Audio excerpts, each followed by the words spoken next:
Noite, irmãos que estão aqui no templo, no auditório, e aqueles que estão nos acompanhando pelas mídias sociais. Que alegria, que bênção poder, mais uma vez, estar compartilhando a palavra do Senhor, né? Nós sabemos que é um privilégio muito grande, mas também uma responsabilidade. Por mais que nós estejamos acostumados a pregar, nós sabemos da responsabilidade e é sempre um grande desafio. Vamos abrir nossas Bíblias no livro de Isaías. Livro de Isaías, capítulo 5. A princípio, nós estaremos lendo o versículo 1 e o versículo 2. Livro de Isaías, do profeta Isaías, capítulo 5.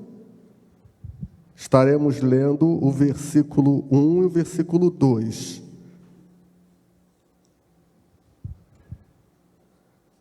Eu vou ler, pedir licença aos irmãos, que eu vou ler na nova tradução da linguagem de hoje, porque nas traduções mais comuns, eu percebi que teria alguns termos que nós não estamos assim tão familiarizados e talvez poderia dificultar o nosso entendimento. Diz assim o texto sagrado: vou cantar agora para o meu amigo uma canção a respeito da sua plantação de uvas. O meu amigo fez essa plantação no lugar onde a terra era boa. Ele cavou o chão, tirou as pedras e plantou as melhores mudas de uva.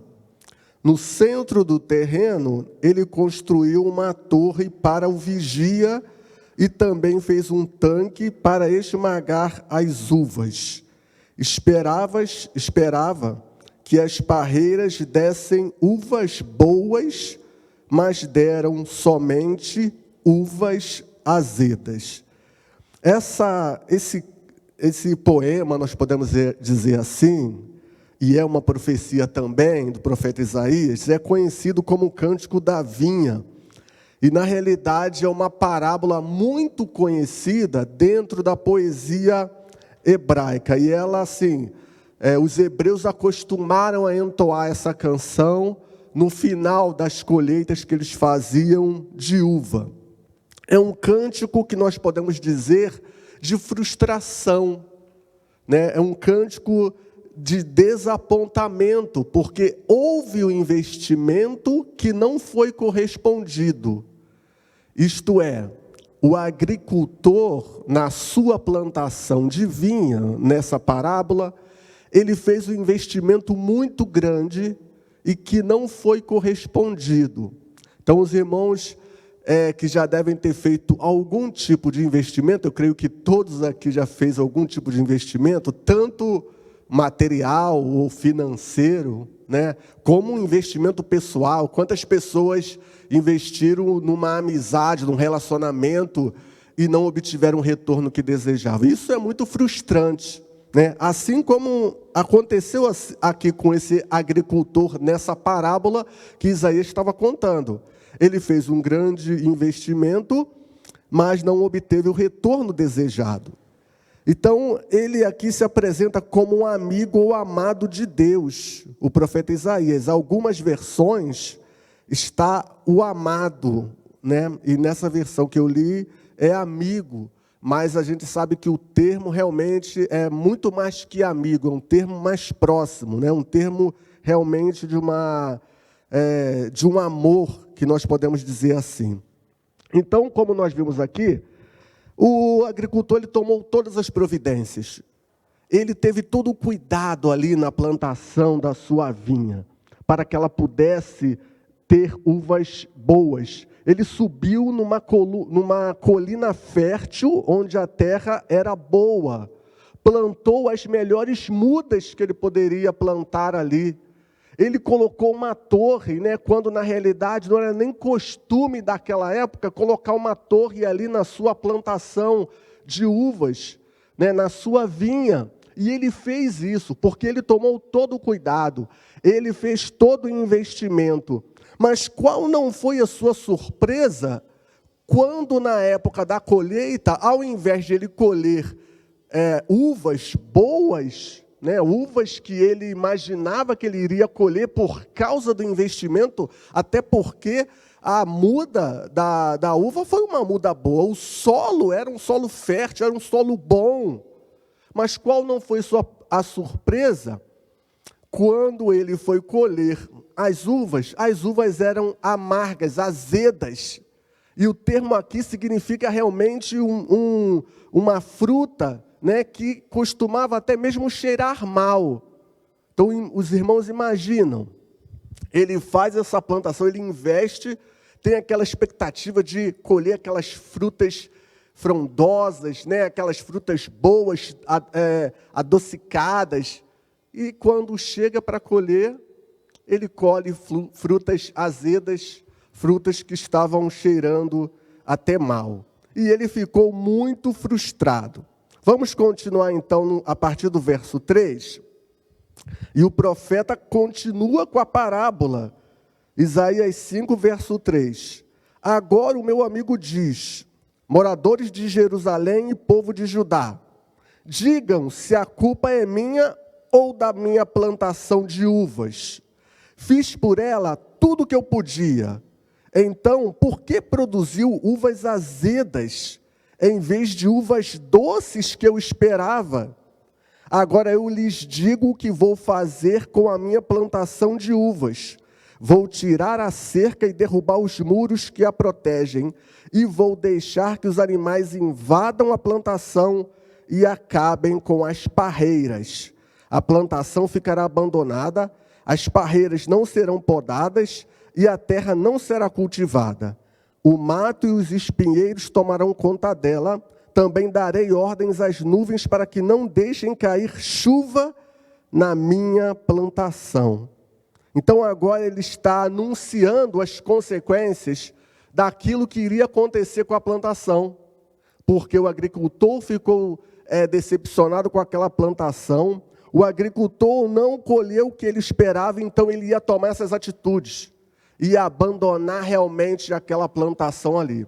Agora os irmãos imaginem se ele falando isso para um grupo de espectadores, o profeta anunciando, provavelmente aqueles que estavam ouvindo ali iam dar razão ao agricultor. Realmente, isso é o que você deveria fazer. Realmente é assim que você deveria agir. Então ele anuncia aquilo. No versículo 7, então, ele diz qual é o significado dessa parábola.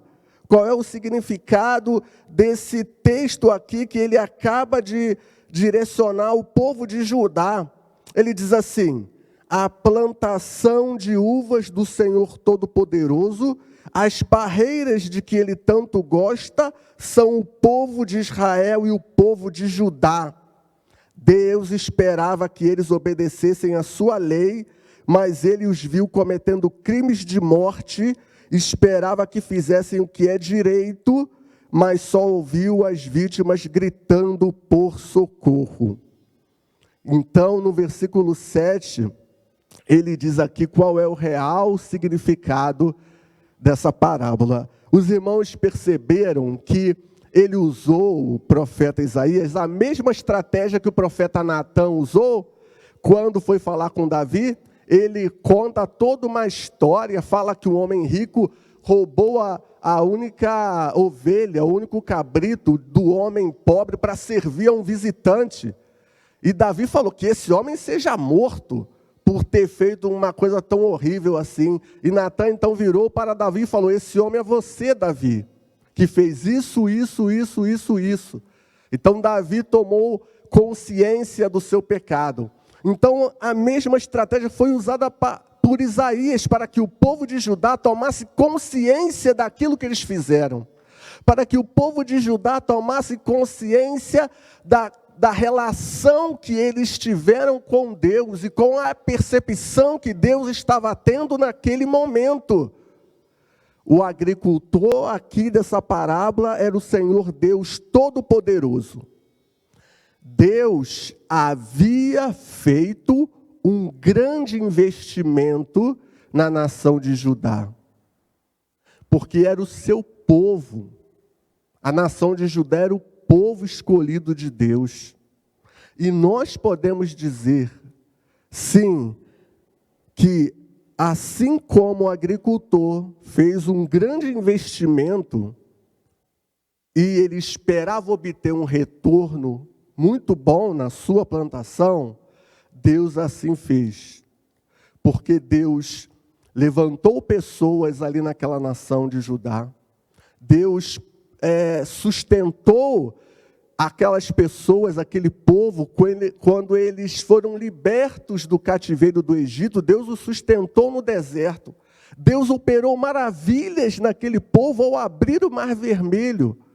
Deus conduziu aquele povo dando maná, dando codornizes, fazendo a coluna de fogo durante a noite, a nuvem durante o dia, na travessia pelo deserto. Deus providenciou reis e líderes para aquele povo. Deus abençoou aquele povo através de vitórias contra outras nações. Mas mesmo assim, o povo não retribuiu todo o investimento que o Senhor havia feito nele. Então, a relação do agricultor com a vinha era a mesma relação do Senhor com Judá. O povo, mesmo com todos os feitos que o Senhor realizou, não retribuiu de forma correta, não andou conforme os caminhos do Senhor. Então Isaías conta essa parábola, realiza esse cântico para que o povo pudesse tomar consciência dos seus erros e dos seus pecados. Mais à frente, Ezequiel, por exemplo, relatando tudo aquilo que o povo vivenciou e o motivo pelo qual Deus havia permitido que outras nações subjugassem, no caso a Babilônia, subjugasse a Judá. Então, Ezequiel relata aquilo que o povo estava vivenciando e o porquê Deus se entristeceu daquele povo e porquê Deus permitiu que aquele povo sofresse o que sofreu. Ezequiel 22, de 26 a 29, eu vou ler rapidamente para os irmãos acompanharem, diz assim: os sacerdotes desobedecem a minha lei e não têm respeito por aquilo que é santo. Não fazem diferença entre o que é santo e o que não é. Não ensinam a diferença entre as coisas puras e as impuras e não respeitam o sábado.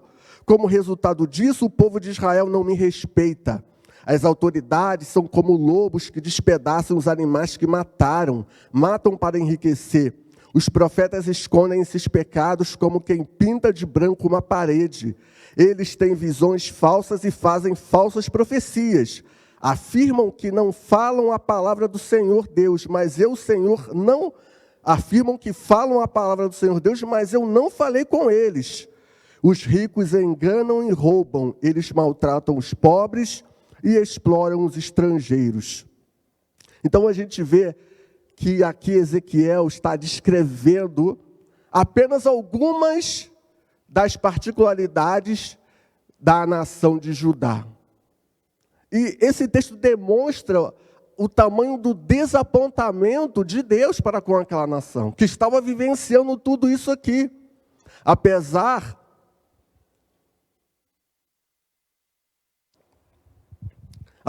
de todo o investimento que o Senhor havia feito nele, havia feito no povo de Deus, havia feito no povo de Judá. Então, quando nós olhamos o texto sagrado, nós vamos sempre ver o autor relacionando o povo de Deus com plantações de uvas, ou com parreiras, né, ou com uma vinha. A gente pode ver isso em Oséias 10:1 e Jeremias 2:21, dentro do Antigo Testamento. Há sempre essa relação, né, da vinha de uva com o povo de Deus. No Novo Testamento, em João 15:1-7, aplica-se essa figura de linguagem aos discípulos de Cristo. Né? O povo é comparado aos ramos da videira. Né? Então, sempre houve essa comparação entre a uva, entre a plantação de uva, entre a vinha e o povo de Deus. Então é por isso que nós podemos tranquilamente aplicar esse contexto aqui de Isaías para as nossas vidas, para o contexto da igreja, para o contexto das nossas realidades. Por quê? Porque nós também, como igreja, fomos alvos do amor de Deus e de um grande investimento da parte de Deus. Deus não investiu, fez um grande investimento em Judá, para que aquela nação ali fosse uma nação sacerdotal, uma nação que refletisse a glória de Deus no meio das outras nações. Deus investiu neles, assim como também Deus investiu na sua igreja. Deus investiu em seu povo, e um investimento infinitamente superior ao investimento que Deus havia realizado em Judá, ao investimento que Deus tinha feito em Judá. Em João 3,16, que é um texto, um dos mais conhecidos na Bíblia, fala sobre esse investimento. Porque Deus amou o mundo de tal maneira que deu o seu Filho unigênito para que todo aquele que nele crê não pereça, mas tenha vida eterna. Vocês perceberam a dimensão, o tamanho do investimento de Deus para o seu povo na nova aliança? Porque agora nós somos povo de Deus dentro de uma nova aliança. Como igreja, nós somos povo de Deus dentro de uma nova aliança. E os irmãos perceberam como foi grande esse investimento. Para que a gente possa entender e perceber ainda mais, eu vou ler aqui rapidamente um texto também muito conhecido dos irmãos, muito conhecido da igreja. Diz assim: verdadeiramente, Isaías 53, de 4 a 7. Verdadeiramente ele tomou sobre si as nossas enfermidades e as nossas dores levou para si. E nós o reputávamos como aflito, ferido de Deus e oprimido. Mas ele foi ferido por causa das nossas transgressões e moído por causa das nossas iniquidades. O castigo que nos traz a paz estava sobre ele, e pelas suas pisaduras nós fomos sarados. O castigo que nos traz a paz estava sobre ele. Olha o investimento que Deus fez na nossa vida, que Deus fez na vida da igreja. Todos nós andávamos desgarrados como ovelhas, cada um se desviava pelo seu caminho, mas o Senhor fez cair sobre ele a iniquidade de todos nós. Ele foi oprimido e afligido, mas não abriu a sua boca. Como um cordeiro foi levado ao matadouro, e como ovelha muda perante os seus tosqueadores, ele não abriu a sua boca. Então, irmãos, qual é a lição que nós tiramos? Qual é a aplicação que nós podemos fazer para as nossas vidas? Nós precisamos ter a dimensão desse investimento que Deus fez por nós. Foi pago um altíssimo preço para que nós estivéssemos aqui hoje, para que nós pudéssemos ter sido resgatados, para que nós pudéssemos ter os nossos pecados perdoados. O investimento foi muito alto. Como eu falei, foi pago um altíssimo preço. Mas, diferentemente do que aconteceu com Judá, nós precisamos gerar bons frutos. Diferentemente do que aconteceu com esta vinha aqui da parábola de Isaías, que não correspondeu ao investimento que o agricultor tinha feito, nós precisamos fazer diferente como o povo de Deus. Nós precisamos corresponder a esse investimento que o Senhor fez nas nossas vidas. Nós precisamos, através do amor e da gratidão, gerar bons frutos, diferentemente dos frutos daquela vinha que estavam azedos, amargos, e cheirando até mal, diferentemente dos frutos gerados por Judá, que eu li aqui no texto de Ezequiel. Nós precisamos gerar bons frutos, porque nós temos essa capacidade, porque nós somos dirigidos pelo Espírito Santo de Deus. Nós não contamos com as nossas próprias forças, mas nós contamos com a força do Senhor nas nossas vidas. Nós contamos com a ação do Espírito do Senhor no nosso viver. Então nós temos sim a capacidade de gerar bons frutos. E o que seria, irmãos, gerar bons frutos? O que seria produzir bons frutos? Apesar de, quando nós olhamos na Bíblia, na palavra de Deus, nós podemos perceber claramente aquilo que o Senhor quer de nós. É bom que nós venhamos relembrar aquilo que realmente significa gerar bons frutos.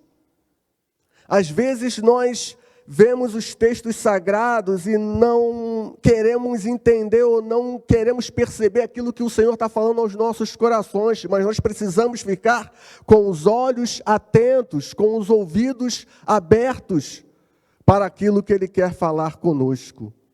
Por exemplo, gerar bons frutos, meus irmãos, nós podemos citar o exemplo de Gálatas 5:22, quando o autor diz ali, o apóstolo Paulo fala sobre o fruto do Espírito.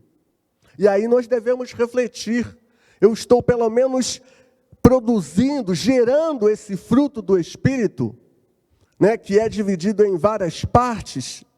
O fruto do Espírito quer dizer o fruto da ação de Deus em nossas vidas, porque nós somos moradas do Espírito Santo de Deus, é amor, alegria, paz, longanimidade, benignidade, bondade, fé, mansidão e temperança. Olha que virtudes preciosíssimas. Olha que características maravilhosas para um servo de Deus demonstrar na sociedade. São frutos, sim, que nós devemos produzir. São frutos, sim, que nós devemos gerar. Então, nós devemos parar e refletir. Eu tenho demonstrado amor. Eu tenho demonstrado alegria. Eu tenho transmitido paz. Eu tenho buscado, ainda que eu não consiga no momento, mas eu tenho buscado isso para a minha vida. Porque a vida cristã é uma eterna transformação. Nós vamos procurar sempre melhorar cada dia. E eu estou buscando isso, ainda que eu não viva isso no momento, bondade, fé, mansidão, temperança ou domínio próprio. Eu tenho que gerar esses frutos. Eu preciso demonstrar esses frutos, porque afinal foi pago um alto preço para que eu pudesse pertencer ao povo de Deus. Foi pago um alto preço para que eu pudesse estar agora louvando ao Senhor e exaltando o nome do Senhor com a vida transformada. Um pecador arrependido, perdoado pelo Senhor. Então eu preciso ter a consciência de que esses frutos necessitam ser gerados na minha vida. Porque, meus irmãos, meus amados e minhas amadas, gerar bons frutos vai muito além da religiosidade, vai muito além do cumprimento de ordenâncias, porque vida cristã não é apenas isso. Algumas são até muito importantes, mas vida cristã não é apenas isso. Nós precisamos estar sempre pensando além, dar um passo a mais naquilo que nós podemos fazer. Então, tem dois exemplos muito ricos na palavra de Deus. No Novo Testamento, por exemplo, quando nós falamos o que seria gerar bons frutos, e bons frutos não tem a ver com religiosidade, cumprimento de ordenanças, nós podemos citar o exemplo do moço rico. Então, certa vez, um moço rico, chegou para Jesus e falou o que ele precisa fazer para herdar a vida eterna. o que ele precisava fazer para herdar a vida eterna, para herdar a salvação. Então Jesus perguntou, indagando ele, bom, só existe um. Se você quer entrar na vida eterna, guarde os mandamentos. Aí ele falou, quais são os mandamentos? Jesus então foi falando os mandamentos. Não mate, não cometa adultério, não roube, não dê falso testemunho contra ninguém. Aí ele fala, olha, eu tenho observado esses mandamentos desde que eu era criança. Aí Jesus vira para ele e fala, mas se você quer realmente ser perfeito, se você quiser estar no centro da vontade de Deus, faça uma coisa. Pega os seus bens, vende tudo que você tem e dê aos pobres. Então, quando ele foi confrontado naquilo que era, a gente pode dizer aqui, o calcanhar de Aquiles dele, ele saiu frustrado, ele saiu triste, porque ele possuía muitos bens, o texto diz. Então os irmãos veem, ele observava todos os mandamentos, mas faltava algo a mais, para que ele pudesse fazer a vontade de Deus, para que ele pudesse herdar a vida eterna. Então não adiantou apenas ele saber e guardar os mandamentos, faltava algo a mais. O que faltava a ele era se desprender daqueles bens que ele possuía. Era ter uma atitude não gananciosa. Era ter uma atitude de generosidade. Então ele precisava dar um passo além, para demonstrar realmente que ele estava fazendo a vontade de Deus, para demonstrar realmente que ele estava gerando bons frutos. Uma outra passagem, irmãos, que retrata muito bem isso que nós estamos falando, é a passagem do bom samaritano. E a gente pode perceber que todo o aspecto ali foi o mesmo. Chega um mestre da lei para conversar com Jesus e perguntar o que eu faço para herdar a vida eterna. Olha, o outro perguntou, mesmo sabendo as leis, agora um mestre da lei vira para Jesus e pergunta, o que eu faço para herdar a vida eterna? E Jesus sempre respondia com uma outra pergunta. O que as Escrituras dizem a respeito disso? O que você entende? Aí o moço respondeu, ame ao Senhor seu Deus de todo o coração, de toda a sua alma, com todas as suas forças, de toda a sua mente. Ame o seu próximo como a si mesmo. E aí Jesus fala, a resposta está certa, faça isso e viverá. Aí ele faz a indagação, quem é o meu próximo? E aí Jesus conta a parábola do bom samaritano. Então os irmãos percebam, ele conhecia os mandamentos, ele era um mestre da lei, não era uma pessoa qualquer, mas faltava algo a mais. Faltava ele observar quem era o seu próximo. E quem era aquele que era alvo da sua compaixão, da sua misericórdia, do seu amor incondicional e do seu altruísmo.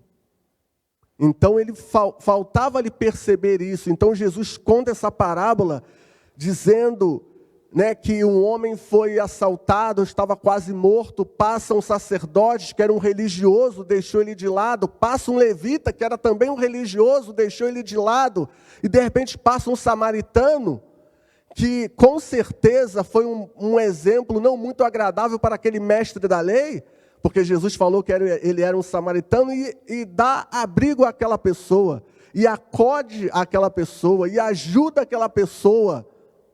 Então Jesus ensina essa lição para ele. Esse é o seu próximo. É aquele que está ali precisando de ajuda. Então não adiantou nada ele observar, ele ser o mestre da lei. Faltava-lhe algo mais. Ter a percepção de quem era o seu próximo e ter o entendimento de que o seu próximo precisa ser alvo do seu amor, da sua compaixão, da sua benignidade, da sua bondade.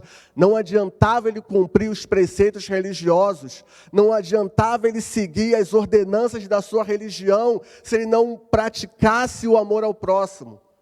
se ele não servisse ao seu próximo. Isso é gerar bons frutos. O que seria gerar bons frutos? Miqueias, um exemplo lá do Antigo Testamento, mais uma vez, Miqueias 6,8 diz assim: Este declarou ao homem o que é bom e que o Senhor pede de ti, que pratiques a justiça, ames a misericórdia e andes humildemente com o teu Deus. Então, por muitas vezes, o Senhor sempre falava para o povo: eu estou cansado das suas festas de lua nova, estou cansado dos seus sacrifícios, isso para mim não adianta nada, eu preciso que vocês demonstrem amor, misericórdia, compaixão. E aqui ele dá um exemplo. O que o Senhor quer de nós? Que nós pratiquemos a justiça, isto é, vivamos de acordo com os princípios de retidão e equidade, que nós amemos a misericórdia, que é praticar diligentemente os princípios da bondade e da fraternidade. É interessante que quando o profeta Miqueias fala sobre esses 3 exemplos, praticar justiça e amar a misericórdia, tem a ver com o nosso relacionamento horizontal.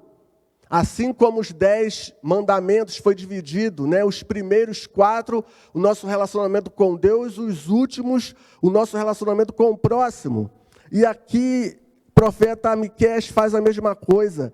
Ele divide em 3. O que o Senhor quer de nós? Praticar a justiça e amar a misericórdia, nosso relacionamento com o nosso próximo. E andar humildemente com o nosso Deus. É uma caminhada com o Senhor, reconhecendo que nós somos fracos, reconhecendo que nós dependemos dEle e tendo comunhão com Ele. Andar humildemente com o nosso Deus. Nós não podemos restringir a nossa vida de discípulos, meus irmãos, apenas com palavras, textos e invocações. Isso aí qualquer um pode fazer. Colocar adesivo no carro, de versículo bíblico, andar com a camisa com versículo bíblico. Não estou falando que isso é errado, não. As pessoas fazem. Postar versículos bíblicos nas redes sociais, isso aí é lindo e maravilhoso, mas qualquer um pode fazer. O nosso desafio é agir como Deus quer que nós hajamos. Agir como um bom samaritano. Agir dentro desses preceitos aqui que Miqueias deixou para nós. Praticar a justiça, amar a misericórdia, andar humildemente com o nosso Deus. Porque acreditar em Deus e conhecer a Bíblia, irmãos, até o diabo, ele acredita em Deus e conhece a Bíblia. Nós sabemos disso, está no texto sagrado. Então, só isso não basta. Precisamos ser servos que procurem imitar o nosso Mestre em todas as circunstâncias. Isso também é gerar bons frutos. Eu estou procurando imitar Jesus em todas as circunstâncias, em todas as ocasiões, procurando agir como Ele agiu, procurando fazer aquilo que Ele fez, seguir o seu exemplo, ser verdadeiramente o seu discípulo. Isso é gerar bons frutos. E por amor e gratidão a Deus, nós devemos buscar isso incessantemente nas nossas vidas. Gerar bons frutos. Nós fomos chamados para isso. Gerar bons frutos. Porque de maus exemplos, o mundo está cheio e abarrotado, principalmente vindo de cristãos ou de pessoas que se dizem cristãs. Então nós temos esse desafio de não ser como essa videira, não ser como essa plantação de uvas, em que o investidor pensou que ia obter um grande retorno com o seu investimento, pensou que ia colher uvas muito boas e colher uvas azedas. Que nós não sejamos assim. Que não sejamos como a nação de Judá, que também teve investimento de Deus e agiu da maneira que agiu. Mas que sejamos como árvores frondosas no leito dos rios. Que possamos gerar bons frutos, resplandecer a glória de Deus na nossa vida. Não só através dos nossos hábitos religiosos, mas através da nossa vida, através do nosso proceder, através do nosso agir, através do nosso comportamento, através daquilo que nós admiramos, através daquilo que nós seguimos, que nós possamos ser servos do Senhor, que realmente venhamos a gerar bons frutos.